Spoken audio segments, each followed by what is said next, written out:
Al-Wafi Islamic Boarding School.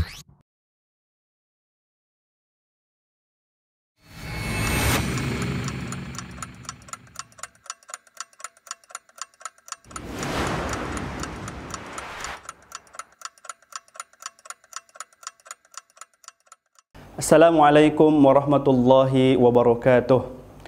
Alhamdulillahi rabbil alamin. Thumma assalatu wassalamu ala ashrafil anbiya'i wal mursalin Sayyidina Muhammadin wa ala alihi wa sahbihi ajma'in, amma ba'du. Faqala Allah ta'ala fil Qur'anil Karim, a'udzu billahi minasyaitonir rajim, wa'budullaha wa la tusyriku bihi syai'a wa bil walidaini ihsana wa bidhil qurba wal yatama wal masakin wal jari dzil qurba wal jaril junubi was sahibi bil jambi wabnis sabili wa ma malakat aymanukum innallaha la yuhibbu man kana mukhtalan fakhura. Kaum muslimin, sahabat Al-Wafi yang dirahmati Allah Subhanahu wa taala, manusia dalam menjalani kehidupannya di dunia memiliki dua hubungan yang harus dijalani dengan baik. Yang pertama adalah hubungan manusia dengan Allah Subhanahu wa taala atau yang biasa kita sebut dengan hablum minallah. Yang kedua adalah hubungan manusia dengan sesama atau yang biasa disebut dengan hablum minan nas. Sahabat Al-Wafi yang dirahmati oleh Allah Subhanahu wa taala, yang pertama adalah hubungan baik manusia dengan Allah Subhanahu wa taala. Di ayat yang tadi saya bacakan, manusia harus menjalin hubungan baik dengan Allah Subhanahu wa taala, yaitu dengan melakukan pengabdian diri, melakukan ibadah tanpa menyekutukannya. Wa'budullaha wa la tusyriku bihi syai'a. Sahabat Al-Wafi yang dirahmati oleh Allah Subhanahu wa taala, kalau kita berbicara kebaikan Allah Subhanahu wa taala kepada kita, tentu kebaikan yang dianugerahkan adalah kebaikan yang tiada tara. Secerdas apapun orang, secanggih apapun teknologi, tidak akan pernah mampu menghitung nikmat Allah Subhanahu wa taala. Dalam Al-Quran dikatakan, wa in ta'uddu ni'matallahi la tuhsuha. Sekiranya kalian menghitung-hitung nikmat Allah Subhanahu wa taala, maka kalian tidak akan pernah bisa menghitungnya. Betapa baiknya Allah Subhanahu wa taala. Kita sampai sekarang masih bisa menghirup udara segar. Betapa baiknya Allah Subhanahu wa taala kepada kita. Semua penyakit, berbagai macam musibah yang telah menimpa diri kita, Allah Subhanahu wa taala sembuhkan, Allah Subhanahu wa taala hilangkan. Betapa baiknya Allah Subhanahu wa taala kepada kita. Kita sampai sekarang bisa makan minum dengan enak. Betapa baiknya Allah Subhanahu wa taala kepada kita. Semua masalah yang kita hadapi, Allah Subhanahu wa taala memberikan solusi. Lalu, sudahkah kita berterima kasih kepada Allah Subhanahu wa taala, bersyukur karena kenikmatan yang begitu banyak ini? Menunaikan hak Allah Subhanahu wa taala, dalam hadis dikatakan, haqqullah 'alal ibad an ya'buduhu wa la yusyriku bihi syai'a. Hak Allah atas hambanya yaitu dengan cara menyembahnya, beribadah kepadanya tanpa menyekutukannya. Tetapi apa yang sudah kita lakukan? Ketika Allah Subhanahu wa taala memerintahkan kepada kita untuk sholat, sering kita tidak melaksanakannya dengan khusyuk. Allah Subhanahu wa taala memerintahkan kepada kita untuk berpuasa, tetapi kita hanya sebatas menahan lapar dan haus saja. Ketika Allah Subhanahu wa taala memerintahkan kepada kita untuk menjalani hidup sesuai tuntunan Al-Quran dan sunnah Nabi, tetapi hanya dengan membacanya saja kita sering bermalas-malasan. Allah Subhanahu wa taala memerintahkan kepada kita untuk mengeluarkan zakat, sedekah, infak, tetapi kita masih ragu-ragu, takut kurang, bahkan takut habis. Padahal Allah menjanjikan harta yang diinfakkan, harta yang dikeluarkan di jalan Allah Subhanahu wa taala itu tidak akan pernah berkurang. Inilah yang harus kita evaluasi agar kita kembali kepada tujuan diciptakannya kita, yaitu untuk beribadah. Dalam Al-Quran disebutkan, wa ma khalaqtul jinna wal insa illa liya'budun. Sahabat Al-Wafi yang dirahmati oleh Allah Subhanahu wa taala, yang kedua adalah hubungan manusia dengan manusia atau dengan sesamanya. Manusia sebagai makhluk sosial tentunya saling membutuhkan satu sama lain. Maka dari itu perlu dijalin hubungan baik antara mereka. Kepada siapa kita harus menjalin hubungan baik? Tadi di ayat yang saya bacakan di muqaddimah, yang pertama adalah kepada orang tua. Tentu ayah dan ibu, khususnya ibu, dialah yang melahirkan, yang mendidik, yang membesarkan. Dengan penuh pengorbanan jiwa dan raga, kita harus berbuat baik kepada mereka. Dengan cara membahagiakannya. Jangan sampai perkataan kita atau perbuatan kita menyakiti hatinya, membuat dia sedih atau membuat air matanya menetes. Jangan sampai seperti itu. Yang kedua adalah kepada keluarga, kepada kerabat dekat. Tentu mereka adalah orang-orang yang suka membantu, memberikan perhatian kepada kita. Jangan sampai hubungan di keluarga itu terputus. Karena hal yang demikian adalah salah satu yang membuat orang tidak masuk surga. Di dalam hadis dikatakan, la yadkhulul jannah qati', yakni qati'un rahimin. Tidak akan masuk surga orang pemutus, yaitu pemutus tali silaturahmi.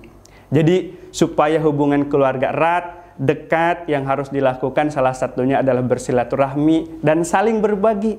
Dalam hadis dikatakan tahadau tahabu, salinglah berbagi, maka kalian akan saling mencintai. Kemudian di ayat itu disebutkan kita harus melakukan hubungan baik kepada anak yatim. Tentunya anak perlu perhatian, perlu didikan, perlu nafkah. Tetapi kalau sekiranya ada seorang anak yang ibu dan bapaknya meninggal dunia, maka kaum musliminlah yang dituntut untuk menggantikan posisi kedua orang tuanya. Banyak sekali keuntungan yang didapat bagi orang-orang yang bertanggung jawab atas anak-anak yatim. Salah satunya adalah dia akan dekat dengan Rasulullah SAW di surga. Sebagaimana yang disabdakan, ana wa kafilul yatimi kahakadha fil jannah. Saya dan orang bertanggung jawab atas anak-anak yatim itu seperti ini di surga. Saking dekatnya dia dengan Rasulullah SAW. Kemudian kepada fakir miskin. Tentunya kemiskinan adalah kondisi yang tidak disukai oleh orang lain atau tidak disukai oleh kita.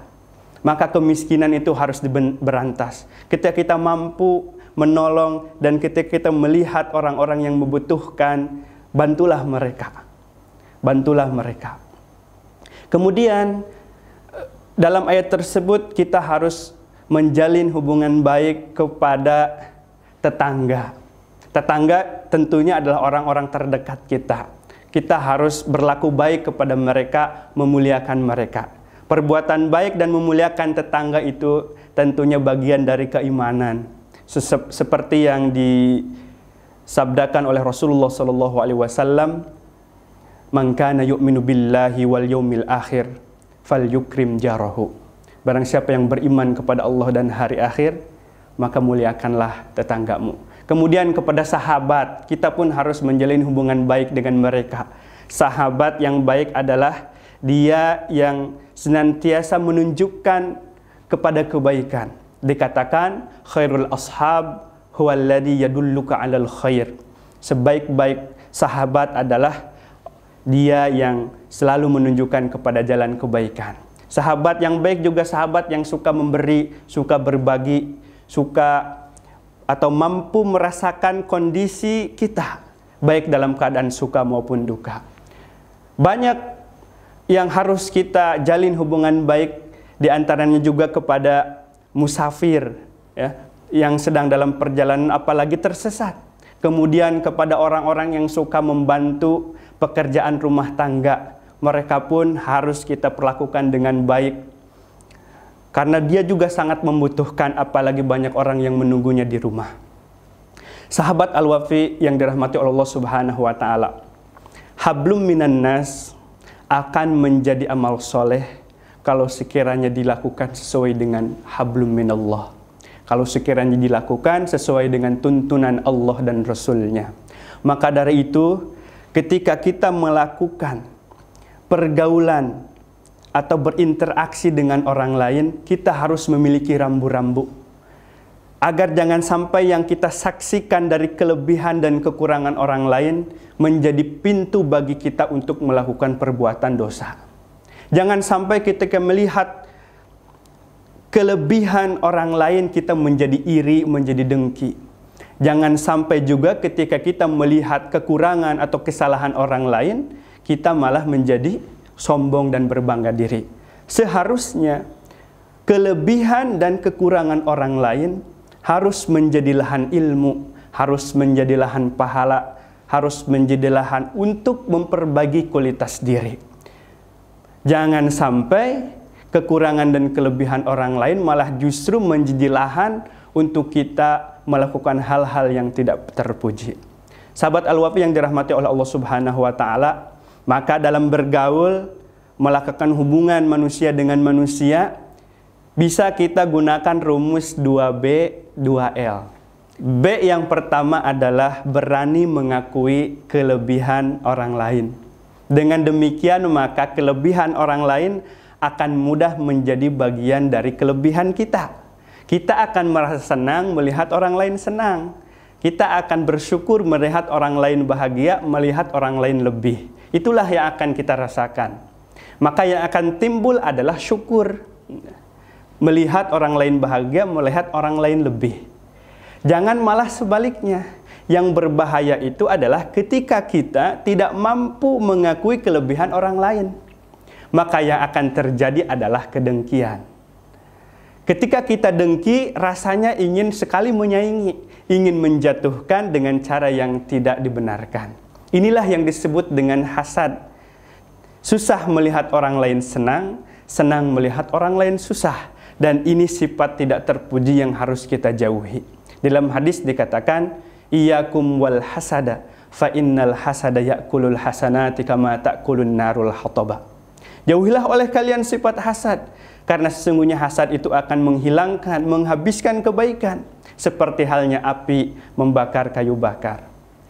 B yang kedua yaitu bijak terhadap kekurangan dan kesalahan orang lain. Setiap kita pasti berbuat salah, setiap kita lupa berbuat kekeliruan. Seperti halnya kita ketika berbuat salah, ingin sekali disikapi dengan bijak oleh orang lain. Bukankah seperti itu? Kita kalau berbuat salah, ingin sekali orang itu tidak emosi kepada kita. Ketika kita berbuat salah, ingin sekali kita dimaafkan. Ketika kita dalam keadaan serba kekurangan, ingin sekali kita dibantu, ditolong oleh orang lain. Demikian juga kita, ketika kita melihat orang lain serba kekurangan atau berbuat salah, khususnya berbuat salah kepada kita, kita harus menyikapinya dengan bijak. Yang pertama yang bisa kita lakukan adalah bersyukur, alhamdulillah kita bukan bagian dari mereka yang serba kekurangan. Kita bukan bagian dari orang-orang yang berbuat salah. Yang kedua, maafkan. Kalau sekiranya banyak atau ada orang yang berbuat salah kepada kita, maka maafkanlah. Wal 'afina 'anil nas. Surga yang di dalamnya dipenuhi dengan kenikmatan-kenikmatan. Salah satunya adalah disediakan untuk orang-orang yang suka memaafkan. Kemudian kita juga harus membantu atau menolong orang-orang yang sangat membutuhkan, orang-orang yang serba kekurangan. Walaupun orang yang kita tolong, orang yang kita bantu pernah berbuat salah kepada kita. Dalam Al-Quran, idfa' billati hiya ahsan. Balaslah dengan sesuatu yang lebih baik. Kemudian kita belajar, jangan sampai kita terjerumus ke lubang yang sama. L yang pertama, lihat kekurangan dan kesalahan diri kita. Boleh jadi orang menderita itu karena kesalahan kita, perbuatan kita. Boleh jadi orang lain serba berkesusahan, tertimpa musibah, itu karena ulah kita. Karena perbuatan maksiat kita, sehingga Allah menurunkan musibah yang menimpa mereka padahal mereka tidak melakukan perbuatan dosa apa-apa.